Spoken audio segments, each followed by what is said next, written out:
Well, without any further ado, let us kick things off. The opening contest is set for one fall, and it's a triple threat match. Introducing first.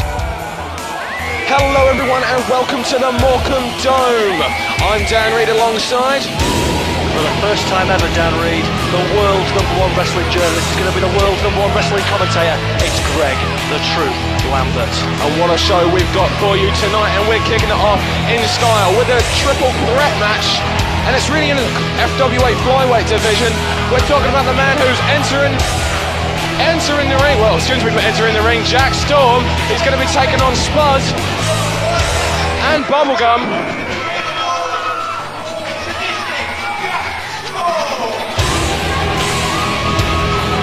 Yes, Jack Storm coming down to the ring, and what I want to know tonight, Dan Reed, the last time we saw Jack Storm in the ring, he got laid out by Johnny Storm, his supposed favourite wrestler with the Wonder World, and I want to know how Jack Storm is going to react to such a crushing psychological blow. Greg, can you explain to me why they have the same surnames? Are they related at all? I mean, you're the Truth, you know everything. They're not related at all, but to be honest, I think they both have very many similarities. In one very special way, they both make me sick. What a nice way to start off the show. Thank you very much, Greg.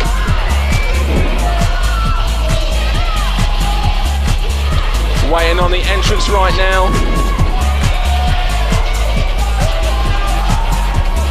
Greg, what kind of impact do you think this is going to have on the FWA flyweight division?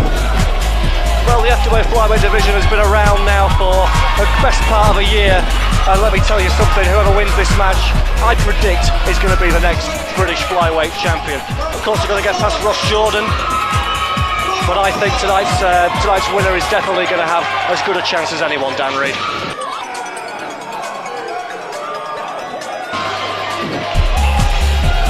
Bubblegum making another appearance here. Now, what is Bubblegum doing here? I mean, what is he doing? He's handing out bubblegum and sweets.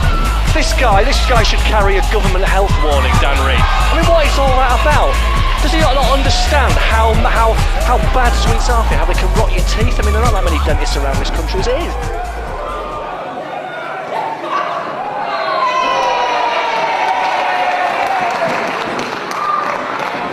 And finally,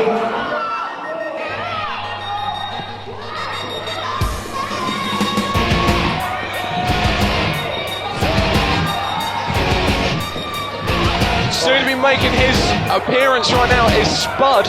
Spud is coming off a fantastic show last weekend at FWA Hotwire, where he defeated Johnny Storm and Jody Fleisch.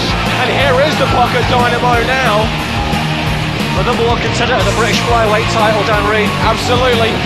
Another three-way match tonight, but the question is, he injured his knee last week. He exacerbated, if you understand what that word means, exacerbated the knee injury he had from last time he was here in Morecambe wrestling Ross Jordan.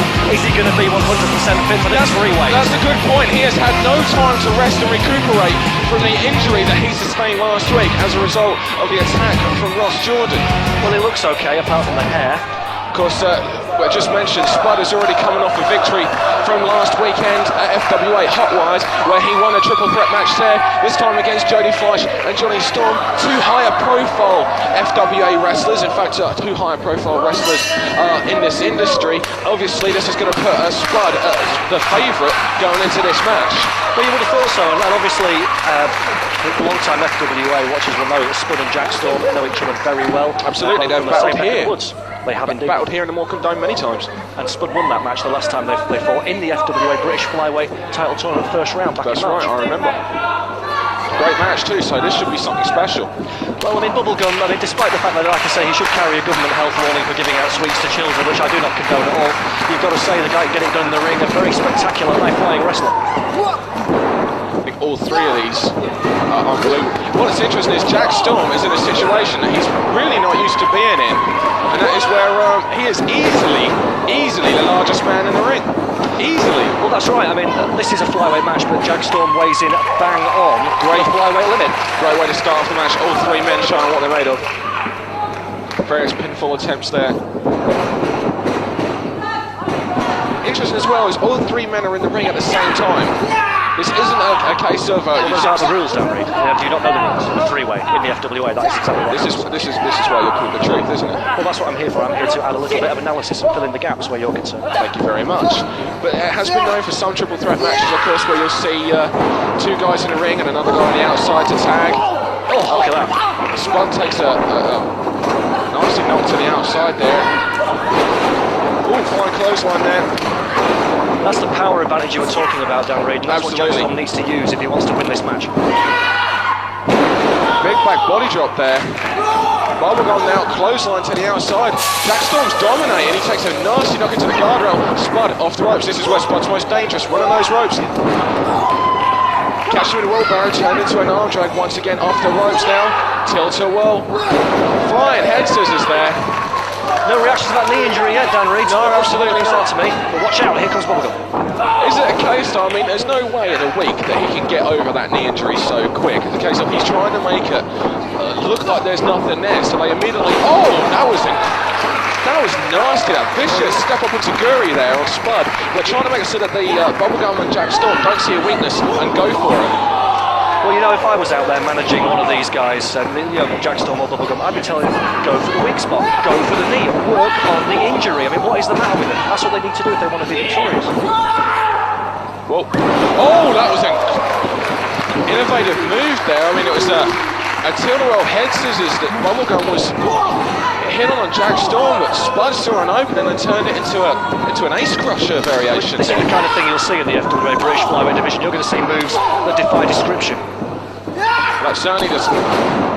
Well, that didn't defy description. That was just a nasty kick right to the head. I thought he had him there. Jack Storm's extra weight advantage. You see, this is what I want to see from Jack Storm. None of this pandering to Johnny Storm. None of this coming out and dressing like Johnny Storm and hitting the Wonder World. He's just doing what he does best. Is there anything wrong with being a fan of Johnny Storm?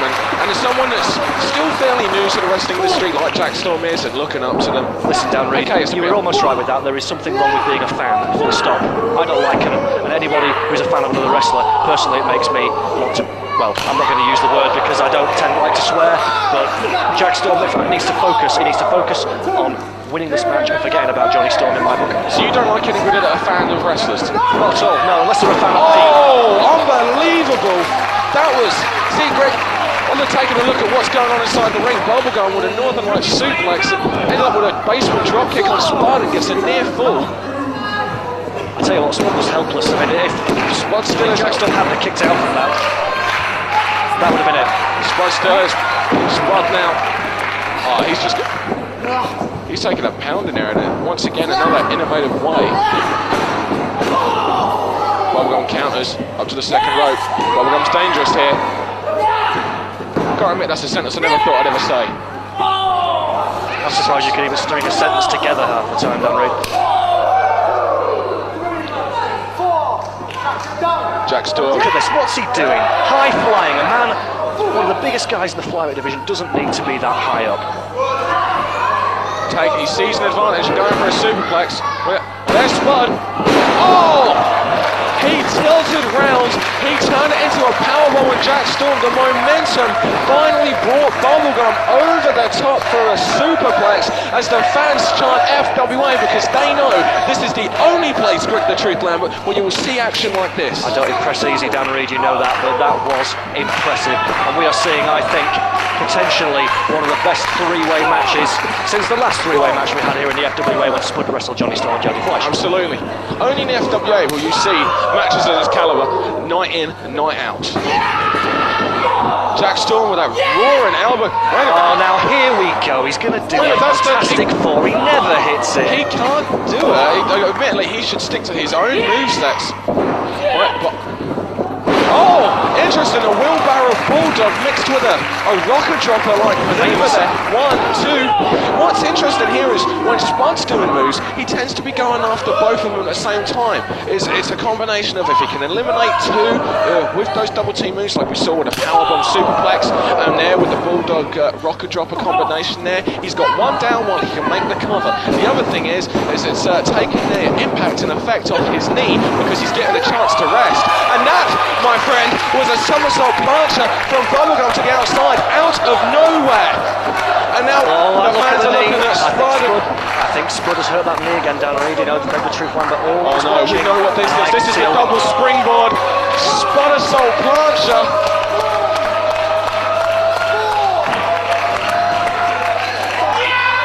And oh, he nails it perfectly.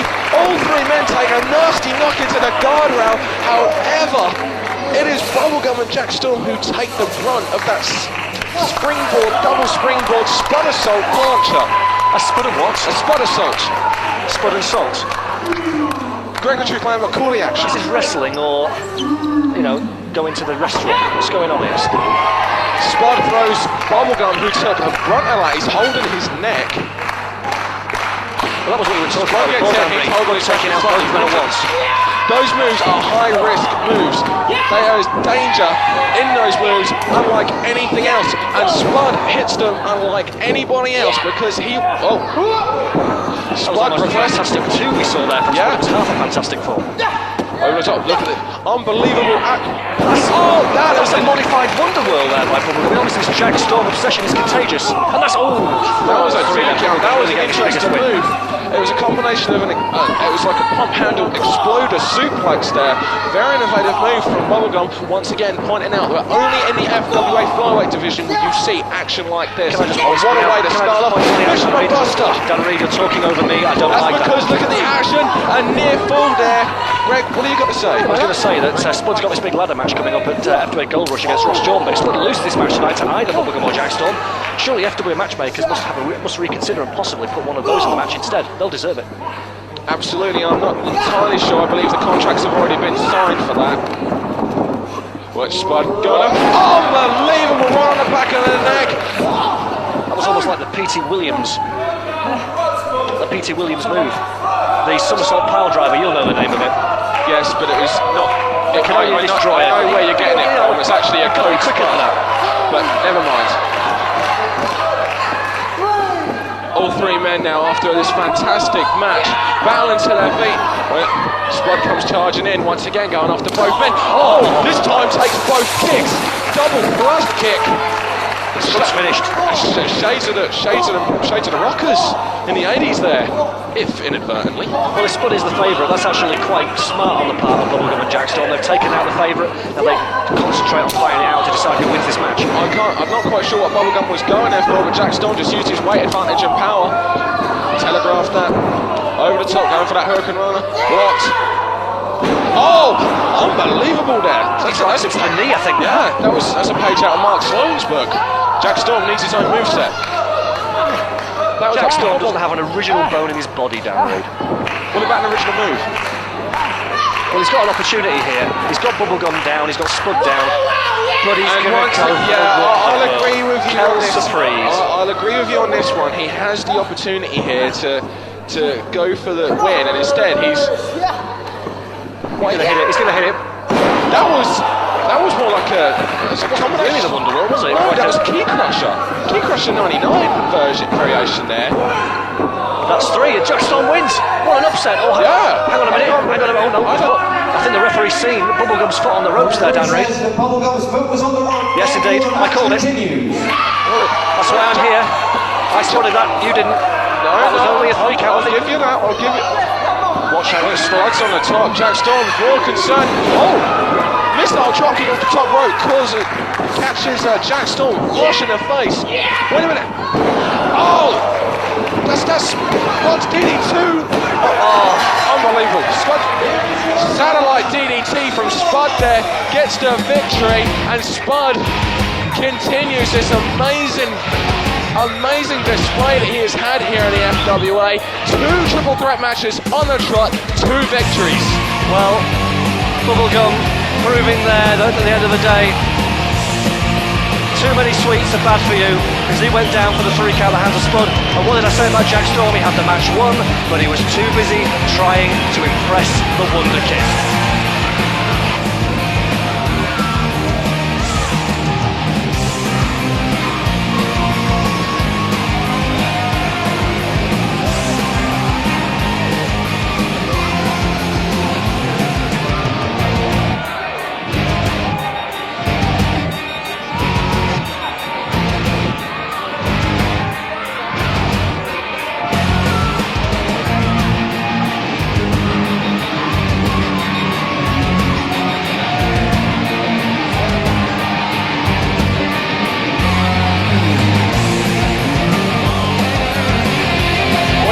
Jack Storm is holding a t-shirt there. Is that a Johnny Storm t-shirt? It says Wonder Kid. Why? Jack, keep it and sell it on eBay. What's the matter with you? You can make a quick buck out of that. They're worth a small fortune.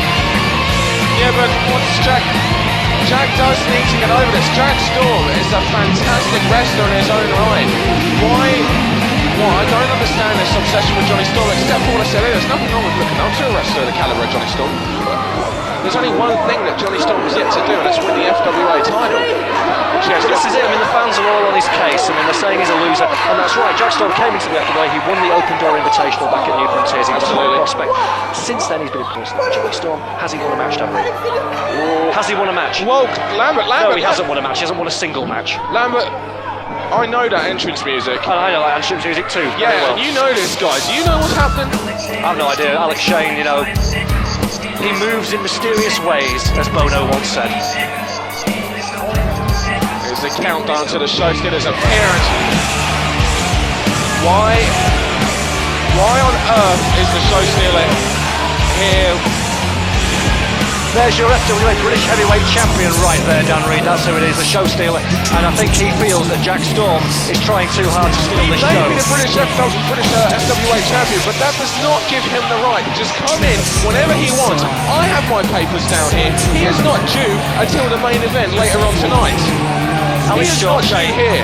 Alex Shane, as I was about to say, before I was so rudely interrupted, can go where he wants, do what he wants, anytime he likes. He's a champ, Dan Reed. Yes, he is the champ. He should be setting an example to every other wrestler in the FWA. And instead of doing that, he just runs roughshod like he owns the place. And you know, Alex Shane and Johnny Storm, there's no love lost there. And I think he may be possibly taking exception to Jack Storm, Johnny Storm's #1 fan, being in the ring at this present time, whining and crying like a baby.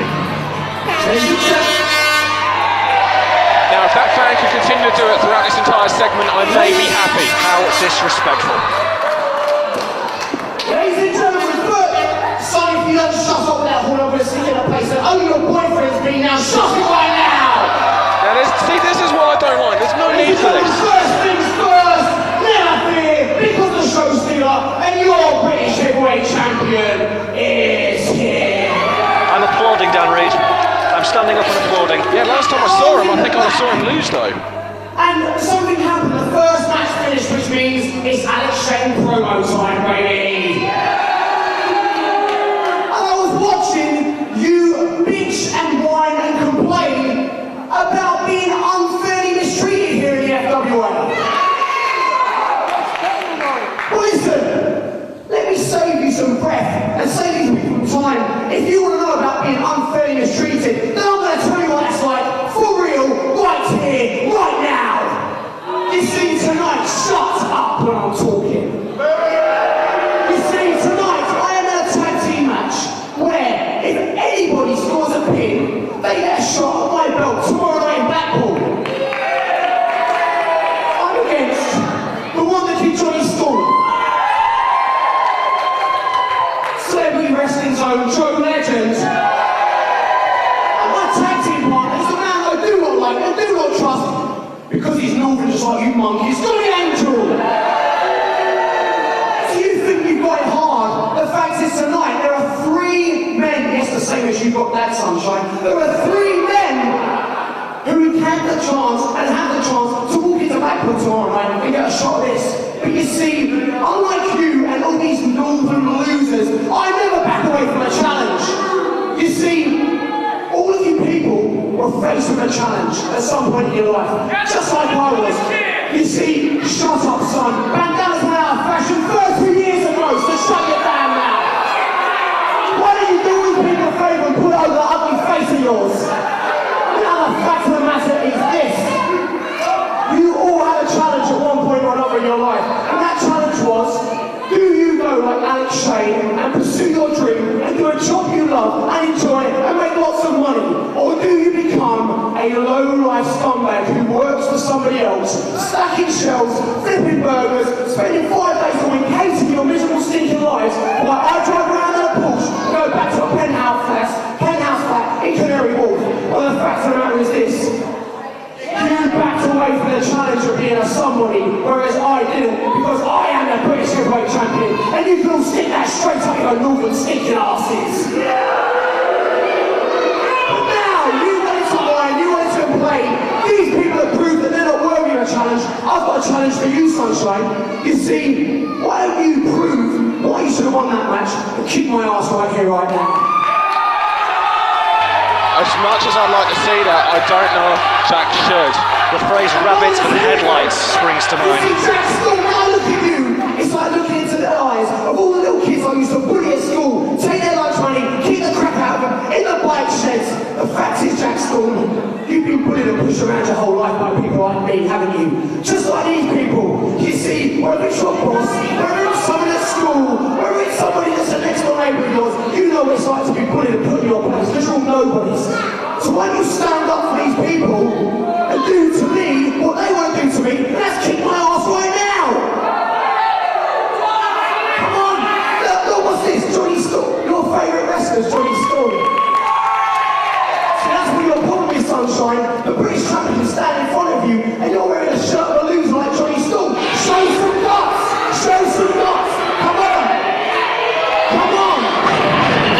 Oh, you hear that music, Dan Reid? I know that music.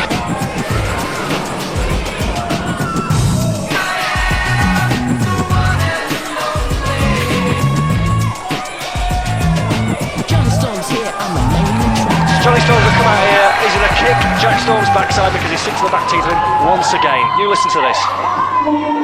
First of all, for once in your life, Alex, keep your fat mouth shut.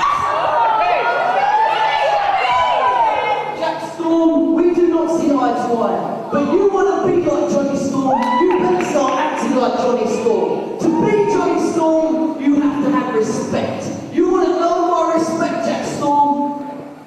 You get in that ring and you kick the shit out of the FWA heavyweight champion now! In fact, I'm gonna come and help you.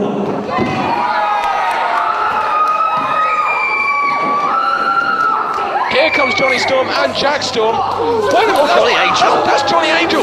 Johnny Angel out of nowhere, attacking Jack Storm. And wait a minute, there's the show steal of Big Boot. And they said that Johnny Angel and Ike Shane didn't get on, they couldn't work together, they just did right then. And I think we're about to see, yes, there we go. Jack Storm is thrown out of the ring, complete disrespect. Johnny Storm was attacked from behind, thrown into the barriers. There's Alex Shane. He puts Johnny into the corner. Now this, can we get some security from backstage to get this? Oh, the gold belt just smashed right into the head. Johnny Storm's going to wrestle a match later here tonight. Hey, Johnny Storm wants a title shot. He just got one right in the face.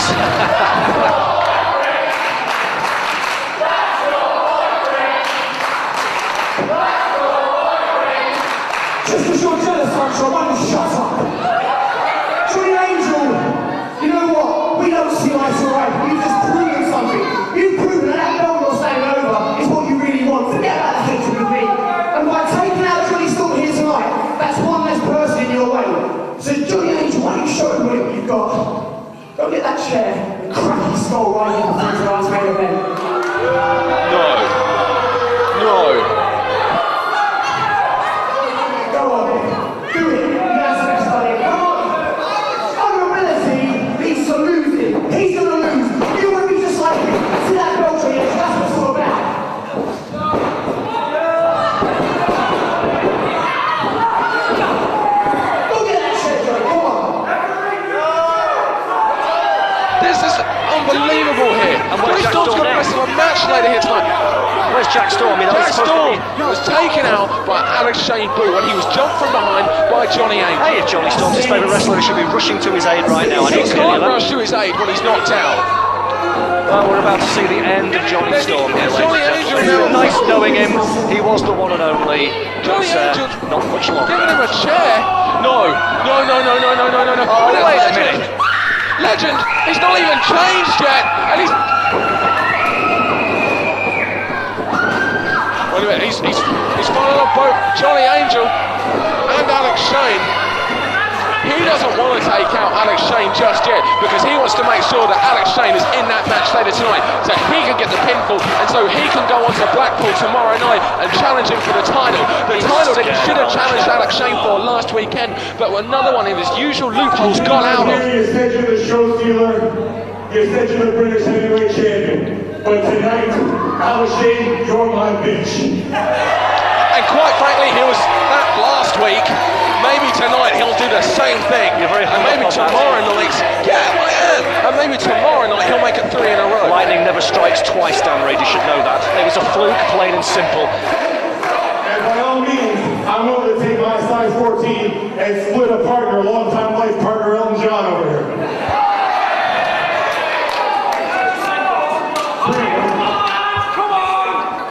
See, the fact is, these people all know something, and I found out pretty recently the same thing. You suck. And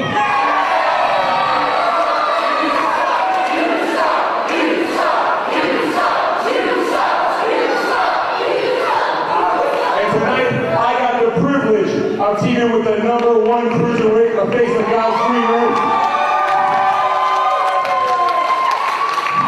And between the two of us, one of us is going to kick your sorry ass, and whether it's this man or whether it's me, bitch, heroes come and go, but you'll learn, legends live forever. If I was Alex Shane, I would be incredibly worried because the two men that he is facing later tonight and who are gunning for him are standing in the ring, united as a team, and on the front of Alex Shane's top is a great big bullseye. And a problem for him as well as he's even got to watch his own tag team partner. Well, of course, the bullseye on his chest, Dan Reid. He's the British heavyweight champion, as I told you before. He's been that way for 11 months. He's beaten Raven, he's beaten D'Lo Brown, he's beaten Stevie Knight. Hey, he's even beaten Joe Legend and Johnny Storm in title matches. And let me tell you something, it doesn't matter what happens tonight. Alex Shane is going to come out. He's going to come out tomorrow night at Blackpool as the British heavyweight champion. I guarantee it.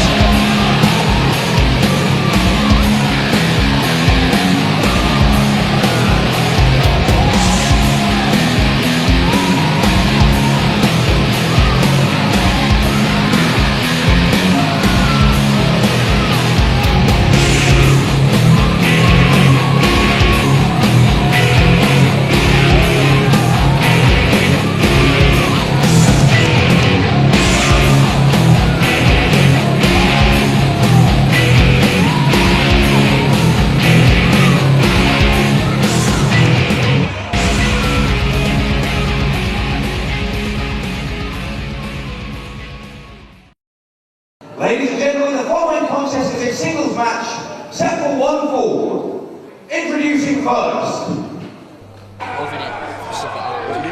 Uh-oh, John Atkins, you're in trouble. Here come the Manchester Massive, and these two guys don't like the FWA ring announcer one bit, Dan Reid. I was at Hotwired last weekend when the Manchester Massive took it upon themselves to happy slap our ring announcer. Now, I'd like to point out the fact that John Atkins is a ring announcer. Well, come on, John, announce these guys then. What's the matter with you? I don't blame him, I would.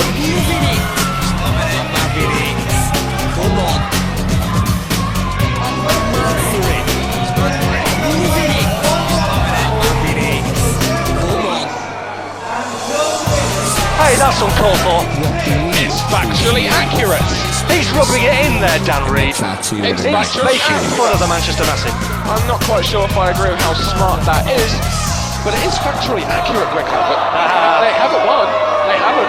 Now here's a scene that's played out in playgrounds all over the UK every day. Oh, not again. 2 weeks on the trot, Greg Lambert. They're doing this. He is not a wrestler. And once again, Atkins stands up for himself. He tripped. Oh no! Just a trip. There you go. They put his thumbs to the eyes. Oh, It's Here they come. Dr. Doug Feelgood Kildare and who? The Young Doctors. and Dr. Jason Allbetter. It's the Young Doctors.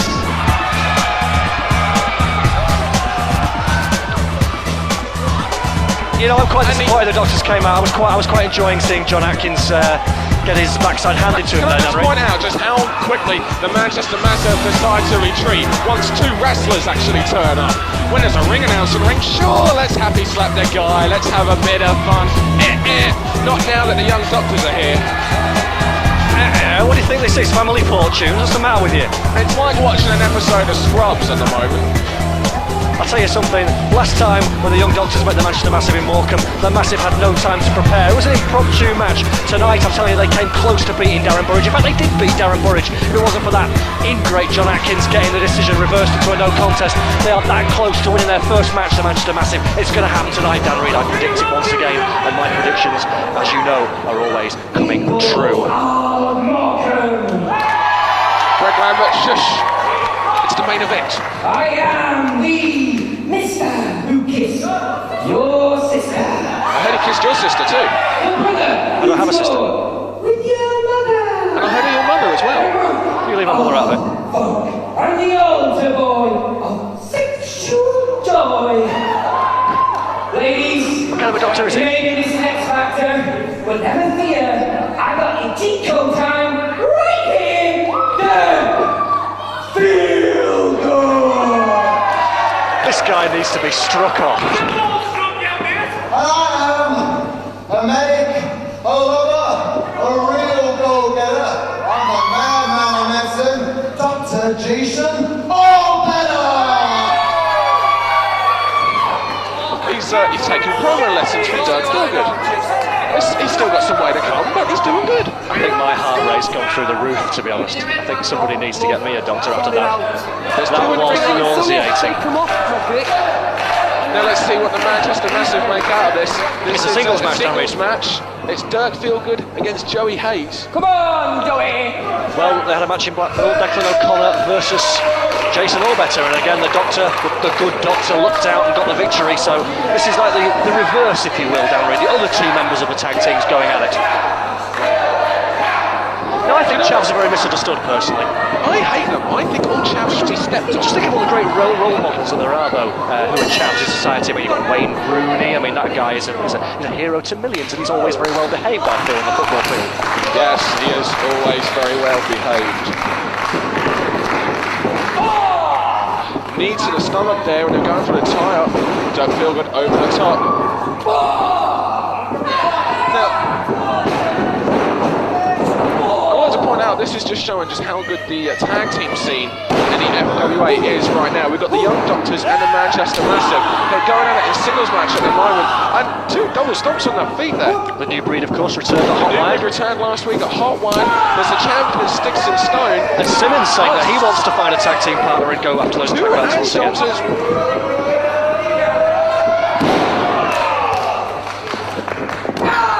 Stomp on the head. He's stomping him everywhere, Greg Lambert. You know, I always find I have a real problem with the Young Doctors. These guys are supposed to be doctors. They're supposed to heal people. Yet they get in the ring and they cause people pain. I mean, what's up with that? I don't understand it. It's to keep the NHS in business. Wait a minute, everyone's leapfrogging everyone.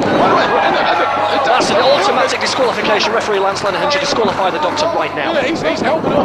Whoa! Hang on a minute. That's a double clothesline. The referee double. What the hell are you doing? Yo! Wait, there's a double elbow drop.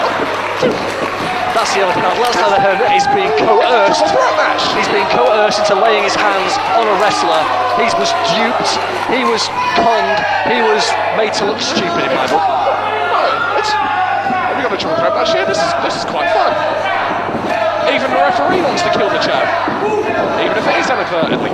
I also feel personally, talking about Chavs down that Burberry is extremely slick fashion accessory. Both outside men pulled their opponents out, their teammates' opponent out, and now Allbetter and Declan bump into each other. They're illegal. And this isn't a legal match. What's going on here? Match. Wait a minute, there's a headlock into the ropes. Flying elbow.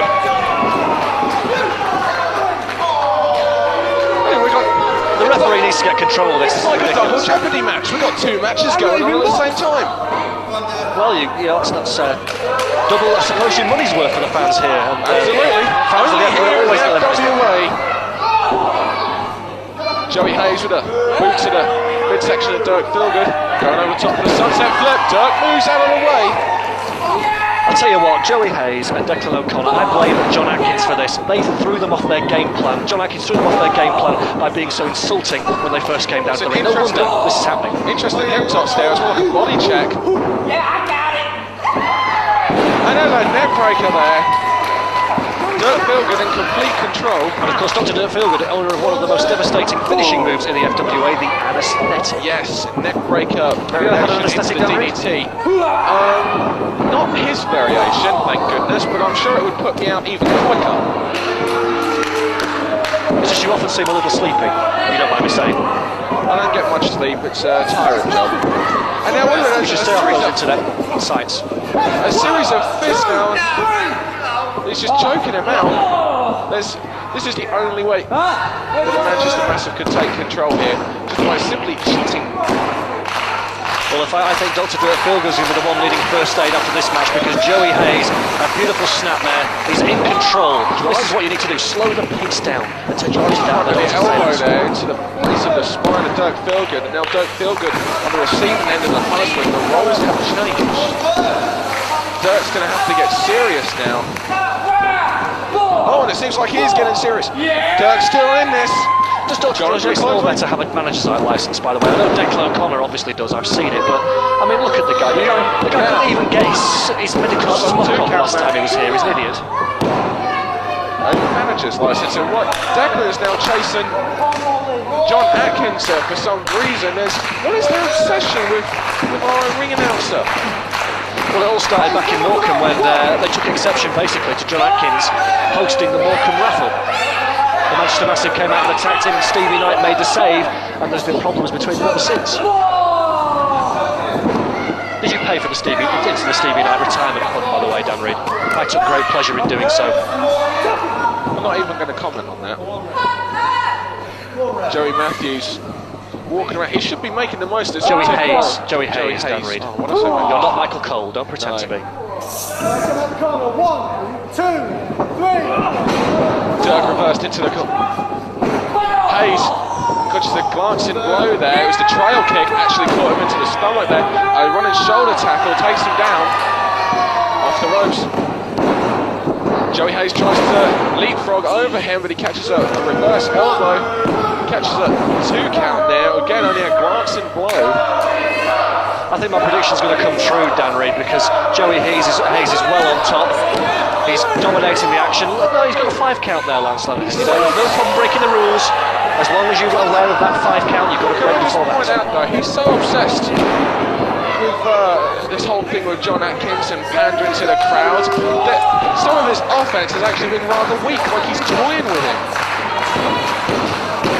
This is their problem. If they spend more time actually staying on their opponent, keeping the attack on, rather than toying with them, they may actually start to get a victory. Now, to be honest, Joey Hayes is just biding his time here with Dr. Dirk Feelgood. Dirk is backed into the corner. He doesn't know where he is. See, there was those elbows there. He was almost challenging him. He was making fun of the fact that he was elbowing him there, and then Dirk Feelgood just responds. Dirk has had enough. Okay, Joey Hayes then says, I think I know what's coming, Greg. It's a knife-edge chop battle, and I think Dirk won. Dirk with 2 thunderous knife-edge chops. We can hear that from here. Oh, kicks the stomach, blocking the clothesline. Goes for a neck breaker. It's countered. Both men battling for a backslide here. Reversed. Joey Hayes sent into the ropes, and there's a variation of the Blue Thunder driver there. And beautifully executed. Yes. Hook the leg, that's what I like to see. Hook the leg always. Maybe if he was to spend more time hitting moves like that and staying on his opponent, that the Manchester Massive would get a win. Well, I'm not seeing any complacency here, Dan Reid, from Joey Hayes. I'm seeing a man who's focused on getting that first victory. You didn't see any victory. complacency there, just jaw-jacking with the crowd when he should have been going to the top rope. He was getting something out of his eye, Dan. There was no jaw-jacking going on. Look at this. Oh, the double sledge blocked with an atomic drop. And Anderson like spine buster. Paul Travell would be proud. Like you say, shades of Arn Anderson, Dan Reid. But I think Joey Hayes, that the wind has not been knocked out of him. This match is far from over yet. Well, the wind may have been knocked out. Anderson like spinebuster there. That's not just a spinebuster. He also drives his shoulder down into the midsection there. And I'll tell you something, them being doctors, they are, real life doctors in the medical school of feel-goodification. They know the pressure points, they know which part of the body to hit for maximum effect. Absolutely. More on there from Joey Hayes. Dirk sent into the corner, bounces off the ropes, misses the bulldog. Oh, Dirk misses the clothesline. A leap from behind, standing drop kick. Dirk seems to be winning almost here. Well, Joey Hayes on the outside. Doctor, he feels like a pair of curtains. I think he needs to pull himself together, Dan Reed. You're so funny. That's why I'm here. You're so proud. Flying, he went for the elbow. It's more like a back sense on there. Over the shoulder. Samoan crash. 1, 2. Look at the intestinal fortitude, as the Americans would say, Dan Reed. I'm well versed in several languages. So can we keep it British, please? Of course. Irish whip. Look at the guts on Joey Hayes. Block there. Knee into it, slowing this down. Oh, going for that sucker-like kick. There's that side slam. Dirk now standing up. Positioning. Come on, Joey. He's positioning for something. He's going. Do it from the side, Joey. He's going up to the top rope now. Didn't waste any time there. Do it from Joey the side, Hayes Joey. Come on, do it for the people of Manchester. Oh, unbelievable. That vicious elbow. 2. This is it. 3. Okay, I will give Joey Hayes credit there for kicking out. That elbow was square in the sternum. But you could tell that Joey Hayes would probably have on a different day would stay down from us. This would mean so much. Clothesline there. Is he setting him up now for the anaesthetic? Yes, he is. Right, Hayes reverses. Dirk into the ropes. Just goes through the ropes. Hayes off the ropes. Oh, there's that knockout Yakuza kick from Joey Hayes. And I think that Dr. Feelgood is going to need some serious mouth-to-mouth after that one. Knockout shot.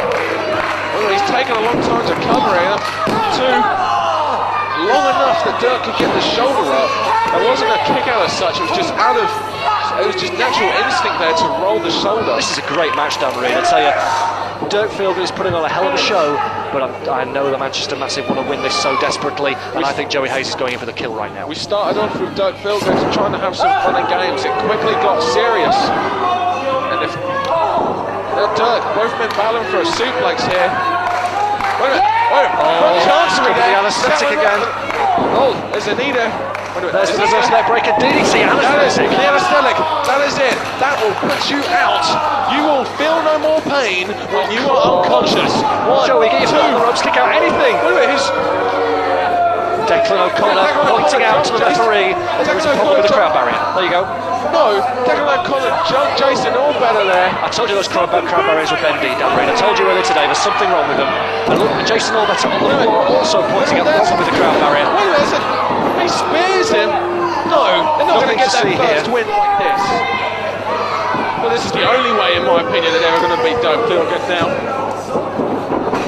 Oh, double team manoeuvre. That was a double 619, a 1,238, I believe. No. But that's 619 times 2. No! Oh, yes! That a massive win, their first match. I told you, Dan Reed, I told you. No, that was... No! Oh, no, hang on a minute. Just a cotton-picking minute.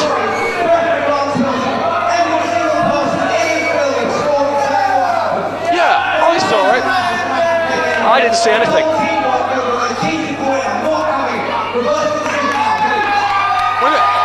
He is the ring announcer. He has no power. He did this last week with Darren Curry. He's the ring announcer. Why was he being jumped earlier in the match, Greg Lambert? Why was the Manchester Massive deciding to pick on... Oh, yeah, that's a yellow card. So is the match going to continue? Yes, the match is going to continue. He has taken the testament of hardcore John Atkins, our very own ring announcer, sticking up for himself. And the Massive now on the outside, they've got their stuff, and Well, that's quite right. The Manchester Massive have the match won. They're going back to the locker room. They have won the match. There's no way this decision should be reversed. There's no way this match should be restarted. They know they've won the match. They're going back for a big celebration in both sides. The real Manchester Massive, the cowards that they are heading back to the ring because they know that in a one-on-one contest, Joey Hayes cannot beat Dirk Fielder because Dirk just had the match won when he laid out Hayes with the anaesthetic. Dirk Fielder gets the win ridiculous by count out because Joey Hayes decided to hightail it, and rightfully so. The Manchester because he Massive won knew the match. he couldn't win. I said this might be They the won the match, smartest. Dan Reed. This Are you may listening be to me? the Is anybody listening to smartest. me? They I'm won not the match. listening because I'm pointing out facts here. They're now This 1 may and be 7. the smartest 1 win, thing they 7 ever defeats. did. Will you because listen they to me? realised This is an that they injustice. could It's not a win. travesty. Joey Hayes could not beat Oh, Doug it's Fielder. ridiculous. Doug Fielder I winner can't believe by it. count out Gosh. here in Morecambe. God bless you, John Atkins, for standing up for yourself.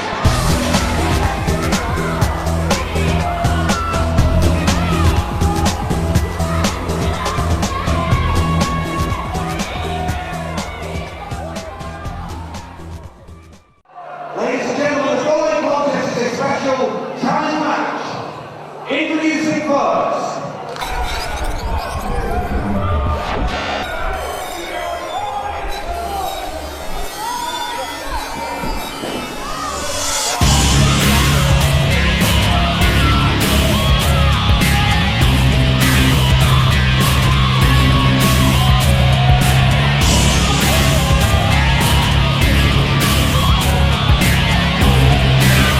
Right now is one half of the FWA British Tag Team Champions, Styx.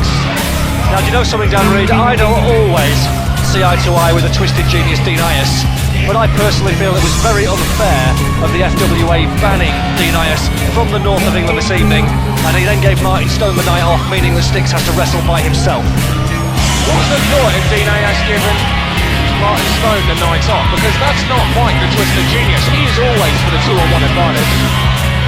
Martin Stone and Styx don't need a 2-on-1 advantage, Dan, because they are the best tag team in this country, past, present and future. And again, that's one thing that I do agree with the Twisted Genius on.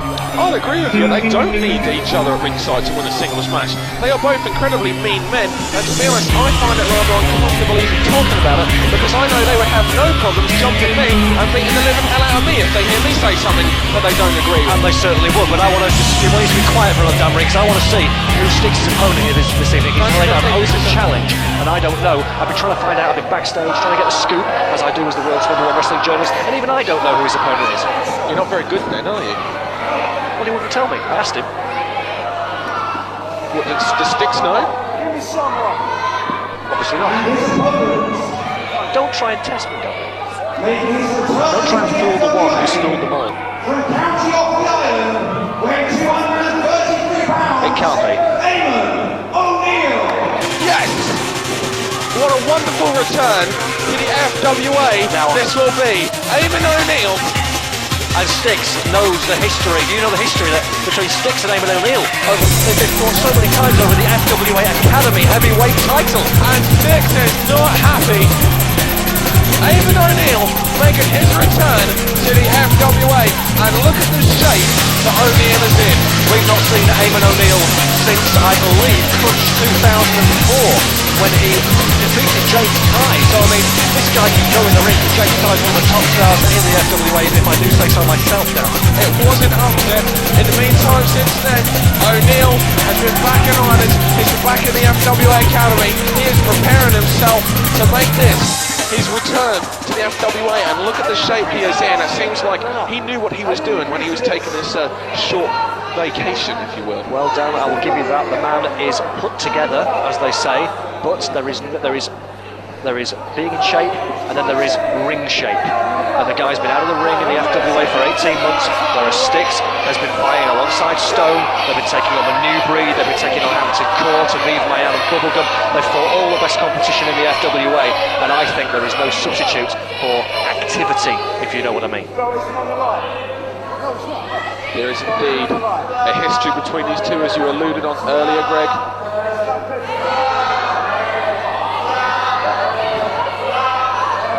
The all these people chanting at These fans Sticks. are getting on the case at Sticks. So he's follically challenged. So what? You know, I don't have a problem with that personally. You know, I have a full head of hair, as you well know, Dan Reed.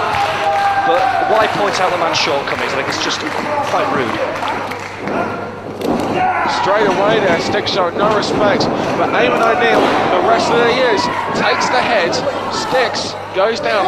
I'd like to point out the shape of Eamon O'Neill. Eamon O'Neill's in such great shape and put on so much muscle mass that when he sprung back off those ropes, he was able to send Sticks down with a shoulder block, okay? This is probably a situation that he is not used to being in. When you look at the teams that he has, you mentioned Aviv Mayan, you mentioned Bubblegum, he competed against Ross Jordan.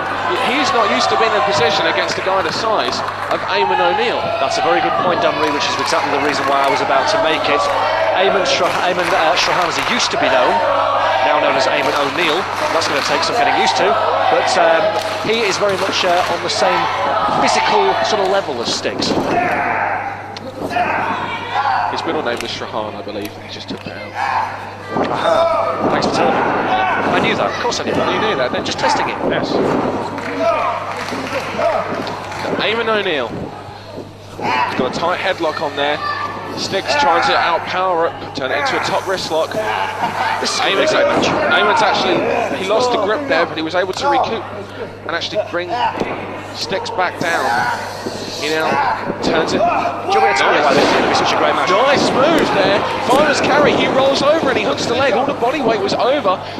Well, I will tell you why it's going to be such a great match, because these two men know each other so well. They have fought so many times, and I think that's why Sticks, he looks thrown off his game to me. He had no idea he was going to be facing someone who knows him inside out. But the fact is, let's look at it on the other foot, Sticks knows Eamon O'Neill inside out as well. Absolutely. But he wasn't preparing for. My opinion, Eamon has known for we don't know how long that he was going to be wrestling Sticks here tonight. Sticks hasn't. And you're right, because Eamon knows Sticks so well, he knows everything, he knows his flaws, he knows his strengths. He's coming back stronger, he's coming back more aggressive, he is coming back better, and he's going after a man who he's known for a long time that he's going to be wrestling, and that's Sticks. Where has Eamon O'Neill been all this time, though, in the past 18 months? Let me tell you something, Dan Reed, I am the world's number one wrestling journalist. I'm going to make it my business to find out. That was an interesting headlock variation there. The weight of Sticks. Eamon knew it was going to be a difficult job getting him down there, so he used all his body weight, threw himself right underneath it there. Sticks was able to reverse it into a head scissors, and Sticks is in a position that he's probably not used to being in, which is actually mat wrestling, because he's just so used to bullying the smaller guys in the FWA around. Well, this is a great move because it puts pressure on the arches of the neck, and in a real hurry you can black out from the pain, from the pressure of any kind of head scissors. Eamon O'Neill, the fantastic wrestler that he is, was able to use his elbows to spread the knees apart, get his head out, he rolled through, and he's back with the headlock, back in control of the match. Do you think that Eamon O'Neill is proud of his Irish heritage, Dan Reid? The tights that he's wearing suggests so. I know he listens to Terry Wogan. He don't look at me. He's a big Radio 2 fan, is Eamon O'Neill, I'm telling you. Cool match. Sticks now on top. And he watches the Eurovision Song Contest religiously. Did you know that? No, you're learning things every day from being with me. Wow, you really come up with the important facts here at a He's also got match. Blankety Blank. The entire, all 5 series when Terry Wogan was presenting it on DVD. You're speechless. This is why I'm the truth. This is why I'm the truth. I make it my business to get you the big scoops, the big news. There's the cravat now. See, I'm going to call the wrestling. You can talk about people's DVD collections all you like. I'm going to call the wrestling in front of it. And there's Eamon O'Neill, the fantastic British wrestling move, the cravat, complete control. Think back to your World of Sport days. I'm guessing he has a few World of Sport DVDs and videos at home as well, because he is wrestling fantastically. Once again in control, going back to the headlock. Power of Sticks sends him off. Shoulder block once again. Sticks goes down. Over the tops, he tried to triple. He ducks the clothesline. Knife edge chop. Another knife edge chop. Sends Sticks reeling back into the ropes. Reversal. The Power of Sticks comes in to telegraphs that, drop to the knee. Oh, beautiful spinning wheel kick there. Out of nowhere after the wrestling moves that we've seen, he comes out with a strike move. Beautiful deep arm drag, controlling the arm and shoulder. Shades of Ricky the Dragon Steamboat here. I am very impressed with what I've seen with Eamon O'Neill so far tonight. I'll give you that, Dan. He doesn't seem to have missed a beat since he's been out of the ring, and like I say, familiarity breeds familiarity, I believe. Well, that is the phrase. Familiarity breeds familiarity, and that's why we're seeing Eamon O'Neill, I think, doing so well against Styx. Would he have done quite so well against someone he didn't know quite so well? That's my question. Styx tried the triple to take Eamon off his game. He hit the ropes, and Styx was straight up there with that reverse elbow. Takes Eamon down, winded him. There's a stomp right on the sternum there. I'm impressed so far by Styx. I'm always impressed by Styx. This guy is a killer. This guy is a bruiser, and he doesn't need the twisted genius. This is what I'm so impressed by him, because he's not only a guy who will beat the living heck out of you, he can think. He's got a mind of his own. Greg Lambert, are you trying to get twisted genius out of the way or something? You two just don't see eye to eye. What do you mean? I just make an innocent comment, I'm trying to show that I'm just trying to, big up Styx, and that's big up Styx. Big up Styx. And you don't get that? Big up Styx. Yes, calling the action in the ring right now. There's a side suplex there. BTK has nothing on there, I'm telling you. Eamon now, maybe he's making a mistake as he's signalling to go to the top rope. All FWA wrestlers are so well diverse. And Styx now. Well, that's what I mean about being smart, Dan Reed. He falls under the ropes, he gets out of the way. That was a smart move. Take 5 minutes, why not? Oh, look at the power of Styx comes in. Oh my goodness. That little sequence, just that little sequence summed up everything that Styx is all about. He took a powder outside the ring, again as they say in America. As I said, I'm well versed in several different languages, I keep telling you this. And then after doing so, he lured Eamon into his trap and used his brute strength to force him back into the ring post. If he did indeed do all this deliberately, then yes, well done. Styx in complete control on the outside. Needs to get back in the ring. Referee Mike Bishop making his return to the FWA. Welcome back, Bishy, the beefy of the FWA. He's dropped some weight, actually. Eamon O'Neill climbs under the rope, making his way back in. Styx is there, just jumping him, not letting him get back to his feet. Fans getting on the case of Styx, and they're showing their support for Eamon O'Neill, and rightly so, because I've been very impressed. Oh, there's the side suplex. He's continuing to work on the back. This is Styx's problem. No, it's not over, okay? Yeah, a normal man, especially after that, the way he drove the spine straight into the ring post, maybe over, followed by that side suplex. But this is Eamon O'Neill making his return. He wants to make an impact here. There's a series of boots. Keeping him in the corners now. He's supposed to be in the middle of the ring, not against the ropes. Eamon there, showing he's still in the match. Sends him across the ropes. Drop kick there. Beautifully done. A man of his size with a picture perfect drop kick there. Gets the 2 count. And Eamon now is back in control almost. Sends him into the corner though. There's the power advantage of Styx. Over the top. Didn't work out. Styx takes too much time. Wait a minute. He goes to a shoulder block him down. There's a sunset flip. He gets another 2 count there. You're not going to beat Styx that way. Oh, he's got too much weight, too much power to hold down for the 3. Yep, I'll agree on that one. He wasn't able to get the feet over the shoulders there. When both men returned to their feet, Styx cut him right off again with that clothesline straight from the... So you think Styx looks confident? Styx looks too confident to me. This is my problem with it's all flowing back. He's remembering all the matches he had with Eamon O'Neill in the FWA Academy, and now he's getting that confidence flowing through him. He has cut his middle name out. Unfortunately, Styx looks like he's trying to cut the spine out in reverse fashion of Eamon O'Neill. No, that is actually his name, Eamon O'Neill. I've told you. You should know that. Styx. His middle name is Power and pressure on, just working over the back there. It's not pretty, but it is effective there. There's no need for this. All that weight now coming right on the back, the lower back. Where's your blankety blank checkbook and pen now, Eamon O'Neill? Oh, he's it can't help you now. Once again, it boils down to a knife-edge chop. Battle contest, which I think O'Neill was going to win. That's why Styx cut him off with that knee to the midsection, winded him, sending O'Neill straight back down to the ramp, and Styx is in control. Styx is dominating. I mean, if I was the Twisted Genius, I'd be very, very impressed. All the efforts of Styx straight on the back. He realises that he needs a game plan when taking on a man like Eamon O'Neill, and there may be elements to this that you and I may not know too much about, going back down to their academy days. As far as Well, it was any war. weak links. It was Well, yes, we hit on that earlier, but I mean, there's a possible previous match where they've had where Styx worked on the back and maybe got the victory. I need to brush up on my academy knowledge here. And that was a smart move again from Styx. And referee Mike Bishop, like you say, has been out of action for a while. And he needs to perhaps concentrate a bit more because Styx was grabbing the top rope for leverage. Styx is using the fine if you don't get caught. Styx is using the top rope as a tag team partner here. Double Are you team trying to compare the top rope to Martin Stone, Dan Reid? Double back drop. That took everything O'Neill had to get that move in. He's now trying to get a second win here. He's trying to take a breath. Styx hits the top rope, tailing off that move. Oh, interesting. He runs up the ropes from behind, hits that bulldog and gets a near full. Beautiful flying bulldog. Like I say, Eamon O'Neill is looking good on his return here to the FWA, but I still think Styx has got his number. Oh, beautiful power slam there. That was 2 count. All of the body weight of Styx was crushed against Eamon O'Neill. Give credit to O'Neill for kicking out.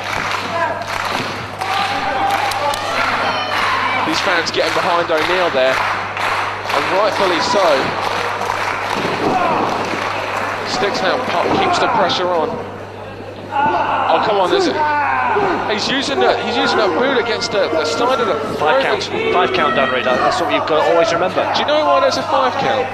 Because it's an illegal move, and if they don't break within the 5 count, they are disqualified. Therefore, it is a rule. But Therefore, it's they are fighting within the rules. Eamon O'Neill now gets the fit up, takes too much time there. Maybe that's where the problem is with him being out of ring for quite some time. Styx now keeping the pressure on him now. We're about Going to see to the top. No. Styx superplex. Styx should not be a man of that size. This is what I'm wanting to. Oh, wait a minute. O'Neill, reverse it. Running Liger bomb, Greg Lambert. And now both men are down. I cannot believe that he got a man of Styx's size up on his shoulders like that and giving him a power. He has come back in great shape, and after all of the work that Styx has done on the back, it took everything in him to get him up and hit that Liger bomb. But it could just be the final desperation move because I don't think there's much left in Eamon O'Neill. It cannot be. Like I say, he's not in ring shape. He's not been wrestling. That stamina is going to run out sooner or later. Both men now barrel it up to the count of 9, almost a double knockout there. Styx goes from, he grabbed the neck, but Eamon O'Neill fires back with a forearm, both of them. Forearms are plenty here. Ducks to close. Styx is winded now. This is a He's great all fight. blown up. He's toe to toe. Off the ropes, boot to the stomach. Off the ropes comes O'Neill. Knee lift there, Irish knee lift. Oh, there's a straight down spine buster there. Goes for the cover there, hooks the leg. Wasn't able to get all of the weight over the shoulders though. O'Neill's got his second win back now, Greg Lambert. And the tides have reversed. Oh, he's going for that move of his. Wait a minute, look at this. Oh, what power there. Oh, it took a lot out of him. Now he's thinking of going up top. We saw him go to do this earlier. Styx rolled out the ring. I think Styx has now had enough beaten out of him, but Styx is making his way. Styx is making his way back to his feet. Another smart move. Eamon O'Neill seems to be cursed by the top rope. And that's fine.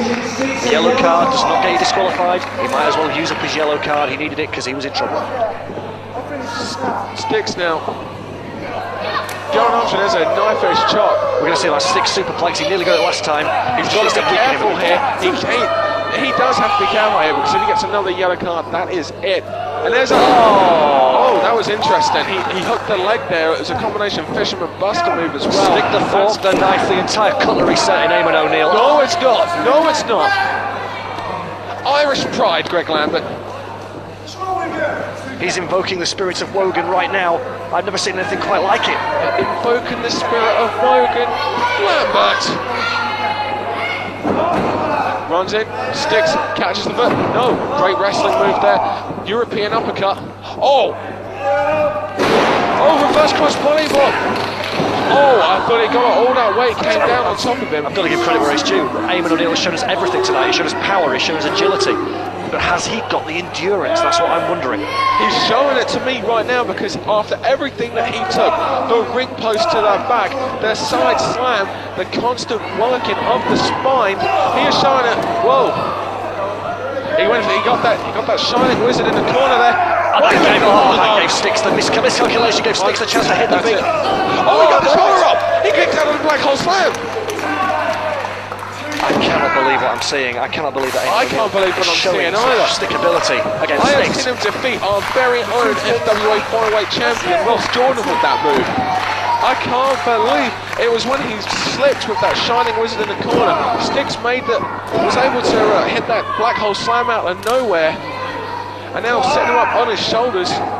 Not sure what he's going for here. Whoa, swinging him round. TKO style move. DDT. Oh, vicious DDT. He held on to the arm as well, putting extra pressure on the neck. Both men out again. We saw a 9 count earlier in this match.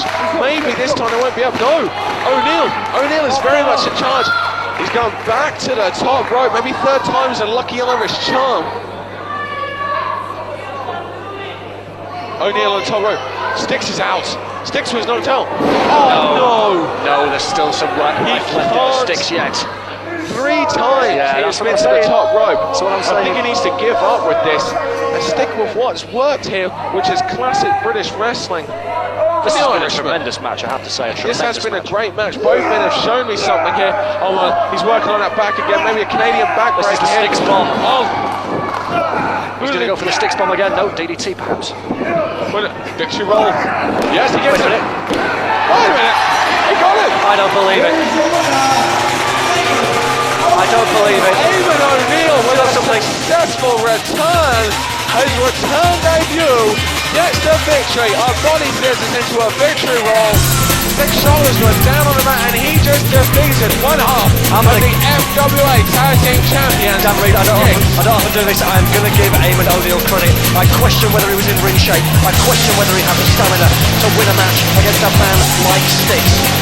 He hit Styx with everything. Styx hit him with absolutely everything. Went for the Styx bomb, but in the end, Eamon O'Neill rolled him up. Got the 3 count. I'm impressed.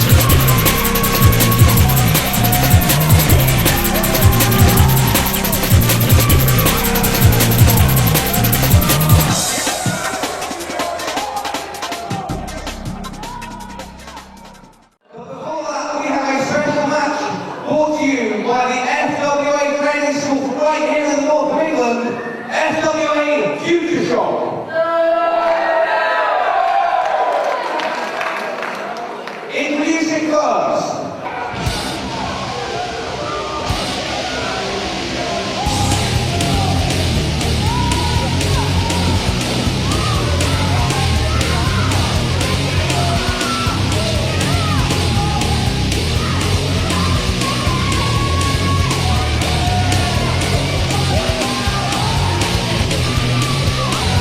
And welcome back to the Morecambe Dome. We are kicking off the second half of this fantastic show with a guest match from the FWA Future Shock Wrestling School in Manchester. And making his way to the ring right now is Chris Egan. Chris Egan, 16 years of age, Dan Reed, and that in my book makes him one of, if not the youngest professional wrestler, not only in the north of England, not only in the FWA, but in this entire country. What a lot of pressure to debut at the age of 16 in front of an FWA main crowd. Well, it was on the last show. 6-man tag, we saw the debut of Chris Egan, and this man who's coming out now to oppose him, Dave Rain. They were on the same side on that particular evening. But this is a singles match. It's a lot different when you haven't got someone in the corner to back you up. Very All much the so. pressure is looking on you as Dave Rain makes his way and his singles wrestling debut here in the FWA. Clapping hands. Both these guys seem to be appreciated by the fans here. They're showing interest and looking forward to seeing what should hopefully be a great technical, great wrestling display from both these Future Shock Wrestling students who have now almost graduated, if you will. Well, this is it, and I would expect that Chris Egan would have the advantage, because as you point out correctly, Dan, it is Dave Rain's singles wrestling debut in the FWA, but it's not Chris Egan's, because at Blackpool on August the 28th, Chris Egan took on another one of the students from the Future Shock Wrestling School, Dom Travis, and in front of his hometown crowd of Blackpool, Chris Egan came out victorious. He's got all the confidence going into this match with Dave Rain. Yes, but Blackpool doesn't have the Morecambe raffle, which is why there's more pressure on, because there's so much expectations on this show. Blackpool doesn't have a lot of things that Morecambe has. I'll give For you example, that. You was right. me, The truth was right. Greg the Truth Lambert, the Morecambe I hometown was boy. wrong. Now, I'm looking forward to this. Both these guys have got a lot to show us. Let's get down to it. Let's see what these guys have got to offer here in the FWA. And look at that. Starting off now, nice handshake professionalism. We said last time they were tag team partners. And they train together. They train together, absolutely. Day in, day out at the Which Future makes you Shock's wonder, gym in okay, Manchester. Both these guys want to get a win here or propel them here in the FWA. Even if it is just the Future Shock Wrestling guest match. But because these two are training together, they know everything about one another. They're already expecting the counter to the move they're doing. And let me throw out some names at you. People who've trained in the Future Shock Wrestling School in Manchester. People like Dr. Dirk Feelgood. People like the Manchester Massive. People like the head trainer at the FWA school in Manchester, Dangerous Damon Lee. All FWA stars. That school is churning out some big name talent. Absolutely. Both men were going for an arm drag there. They fought it off. And now it's Dave Rain on top with the several arm drags on a trot. Catches the leg, goes for another. Oh, sweeps the leg. This time he's on top. These two guys are very well schooled for such a tender age. Wait a minute. Hey, I know these guys. Hang on a minute. That's Mark Sloan and Ollie Burns. They're from the FWA Academy down in Portsmouth. We're up here in Morecambe. Wait a minute. And Ollie Burns sounds. Oh, lariat to the back of the head, and there's a kick to the head. Oh, and there's an Inseguri, and then a Mafia. Whoa! The Academy. Do you understand what's happening here, The Dan? entourage has just jumped. Yeah. Do you understand what's happening? Tyrone Johnson has the microphone.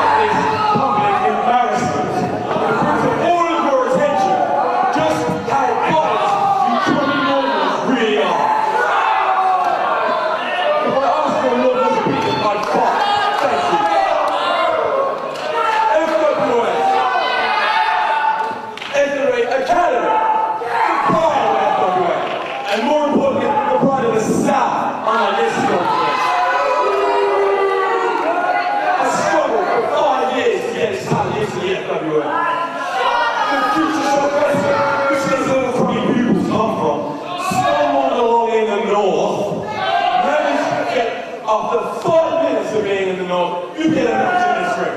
What makes you think you are worth our time? What makes you think you are worth being in this ring? Well, how about, right?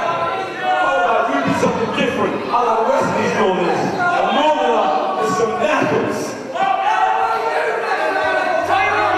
And the Academy, you know what we got here, it seems. We have the Academy on one side, we have Future Shock Wrestling on the other side. This is a battle of the FWA training schools. You're absolutely right. I think what Tyrone Johnson was trying to say there is he's challenging Dave Rain and Chris Egan to a tag team match. That's what I'm Future Shock versus Academy against Mark Sloan, the head trainer of the FWA Academy, and Ollie Burns, his tag team partner. Yeah. All of the wrestlers have agreed to it, the referee has agreed to it. This match has become a tag team match. The team of Chris Egan and Dave Rain will take on Mark Sloan and Ollie Burns.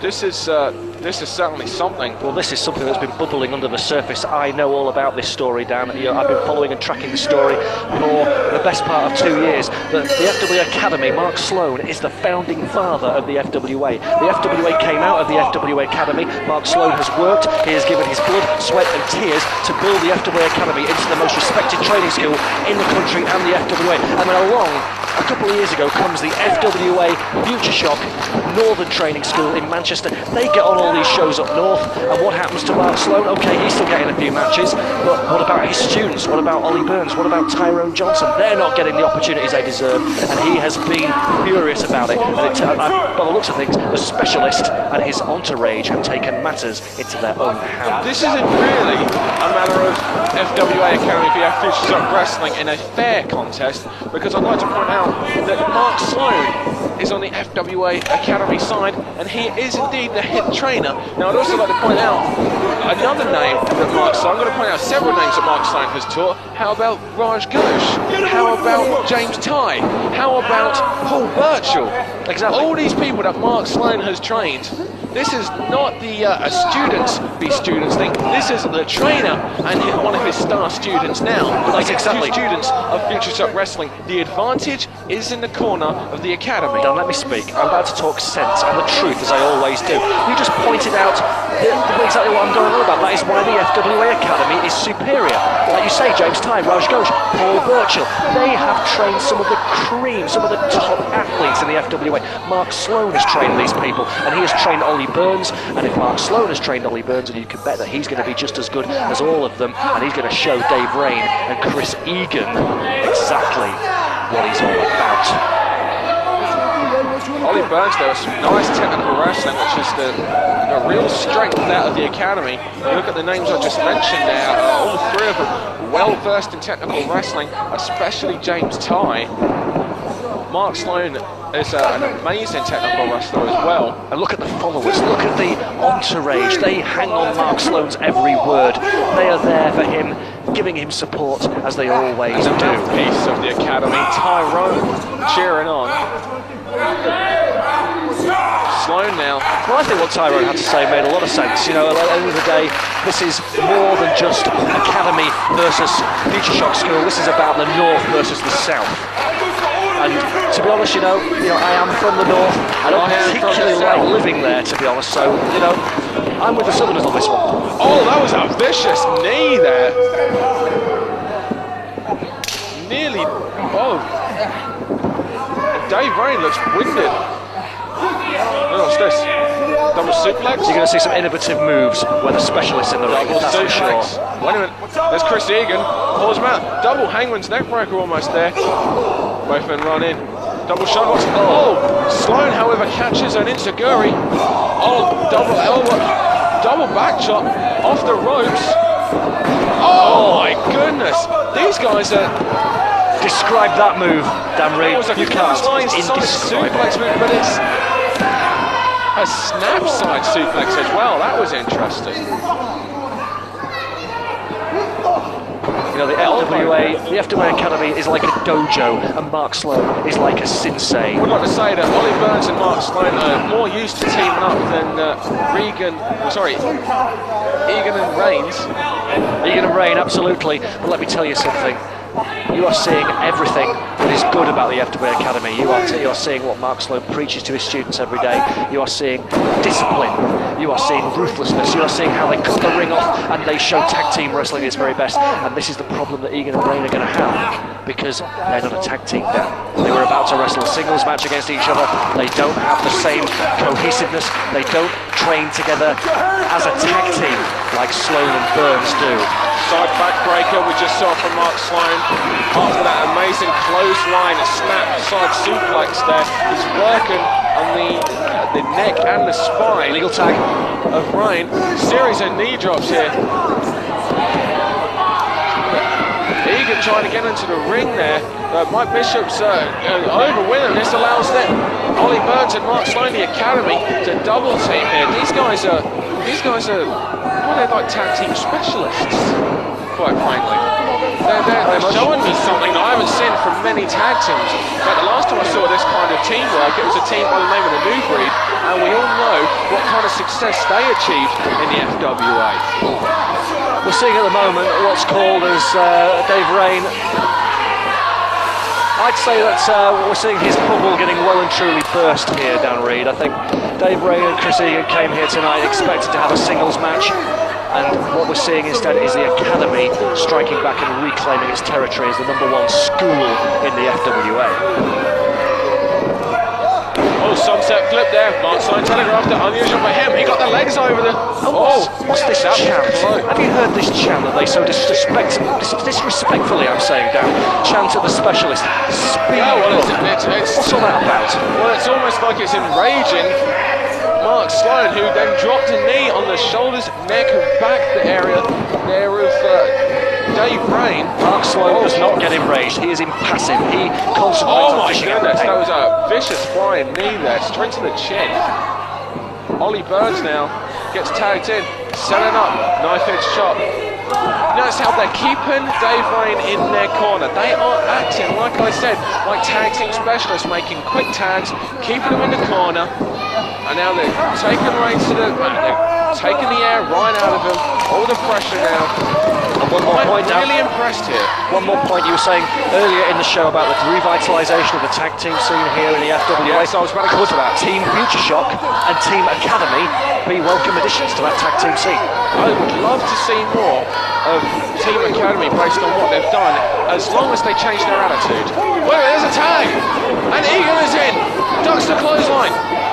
Hey, Ref, Egan's in the ring illegally. He's in the ring illegally. Mike Bishop will turn around in a minute. I'm impressed here. Wait a minute. A double speed kick DDT there. Double kickstart DDT there even. The referee's got to realise that there was no illegal tag made. There you go. Mike Bishop showing why he is one of the number one officials in British wrestling today. Yeah, Bishop now, but there was a tag, Greg. There was no I tag. saw it. No, there wasn't. Unbelievable here. And now there's the unfortunate great tag team wrestling of Mark Sloan and Ollie Burns. Mark Sloan dragging Reign back to his corner with Ollie hitting an elbow drop right on the back. An unbelievable display here from the FWA Academy team. And they've just rained on Dave's parade. No. Dave Rain, on the other hand, has shown me some fight, so I wouldn't go that far. And there's more fight from Rain with that right off like clothesline, a jawbreaker, series of moves that he's struggling to get up. Oh, he went for the. The Shining Wizard, I believe, is the term you're looking Yeah, for. the Shining Wizard he went for that was ducked, and when he moved, Ollie Burns went right back to the back, the base of the spine with that elbow drop here. Dave Rain showing some inexperience when he should have been going for the tag when he hit that several moves together. Look at the quick tags in and out. Look at the confidence. Working as a team, they Storming are out of the entourage. Oh, that was both shins there, all the way to Mark Sloan with both shins going straight into Dave Rain. And this whole match is it's been one-way traffic for the speed bumps. Sorry, for the FWA Academy. Do you show respect to Marcelo? Look how the specialist went straight to his corner, as if he was showing the way to his students, teaching them how it's done. I like to see that. Well, he just teached how to kick a guy's head in there, gets a 2 count. This is what I mean. Nobody's raining on Dave's parade, as you just put it, just yet, Greg Lambert, because Dave Rain is still kicking out, and if anything, while he hasn't had a lot of offense, he has shown me a lot of fight and a lot of heart here in Morecambe for the FWA, because he realises how important it is. Well, ducks the clothesline, Sloan directing traffic there. Dave Rain there saw what was coming. Oh, that was interesting. Now, he's just going for the tag. You'll see in a minute. Why is he going for the tag? 1, 2, Dave Rain not going for the tag. Sloan back in the ring. A series of forearms now. Sloan now charging up for that lariat. Wait a minute. You are joking me. Sloan back jump on top of Ollie Burns. And there's the tag. Finally, he realises it's time to tag, and he's now waiting. He's waiting on Sloan and Burns to get up and charge a series of clotheslines there. Catching him on the shoulder there and the upper part of the chest. And there's a flying elbow, beautifully done. Chris Egan, Sweet 16, never been kissed, and looking at that ugly mug, I can understand why. There's no relevance to professional wrestling in that whatsoever. Oh my goodness. Chris Egan nearly lost his head from that Inseguri. Oh, telegraph that. What's this? Rain now, turn him over. Wait a minute, that's a step over. And come back again. That was a bit of an educator. That was like giving a wrestling umbrella to Dave Rain. And here comes Egan again. Oh my God! Oh my goodness! Now that's an Arabian clutch variation of a Kata Hajime and an Arabian clutch. There's Rain going for a Northern Light suplex. No, wait a minute. What's this? Oh!